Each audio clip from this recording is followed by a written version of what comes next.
మనం దర్శనం మర్చిపోతాం, మన వాగ్దానాలు మర్చిపోతాం. దారుణం. సంవత్సరం కూడా పూర్తిగా అయిపోయింది, మర్చిపోయారు అందరూ. కానీ ఆయన నీకు ఇచ్చిన ప్రామిసులు మొత్తం గుర్తుపెట్టుకుంటాడు. తగిన కాలంలో ఒకటొకటి మొత్తం నెరవేరుస్తాడు. తండ్రి, నా మిగిలిన సహోదరులకి తండ్రి నుంచి ఎడబాటు లేదు.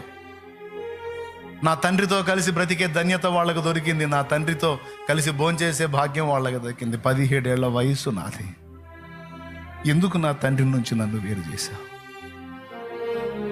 దేవా? నా పితరుడైన అబ్రహాము దేవా, నా పితరుడైన ఇస్సాకు దేవా, నా తండ్రి ఇశ్రాయేలు దేవా, యాకోబు దేవా, వాళ్ళందరూ దొరలాగుంటే నన్నెందుకు బానిసగా అప్పచెప్పావయ్యా?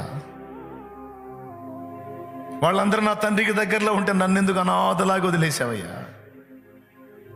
వాళ్ళందరూ ఘనతలో ఉంటే నన్నెందుకు నిందల పర్వంలో ఉంచావయ్యా?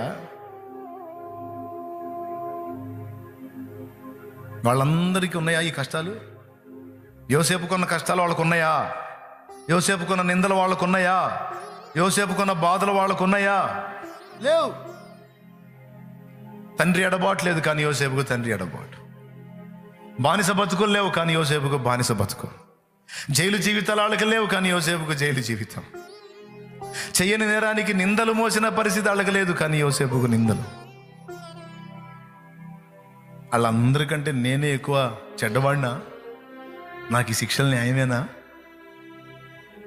ఏమో, ఆయన హృదయంలో ఎంత నలిగాడో, ఆయన ఎంత ఏడ్చుకున్నాడో. కానీ దేవుని సమాధానం ఏంటి?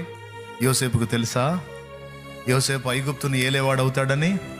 యోసేపుకు తెలుసా యోసేపు తన కుటుంబానికి అన్నదాత అవుతాడని? యోసేపుకు తెలుసా ఐగుప్తు చుట్టుపట్ల ఉన్న ప్రాంతాలకి లక్షలాది మందికి కడుపు నింపేవాడు అవుతాడని? యోసేపుకు తెలుసా? యోసేపు బ్రైట్ ఫ్యూచరు ఆయనకి తెలుసు. పడుతున్న కష్టాలే చూస్తున్నారు, కానీ ఈ కష్టాల వెనుకున్న గొప్ప ఆధిక్యత, రాబోతున్న ఆశీర్వాదకరమైన జీవితాన్ని వాళ్ళు ఎవరూ చూడలేదు. ఎస్తేరు చూడలేదు, అబ్రహాం చూడలేదు, యోసేపు చూడలేదు, నా బతుకు నేను కూడా చూడలేదు.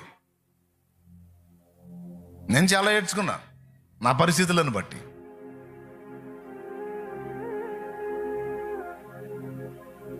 కానీ దేవుడు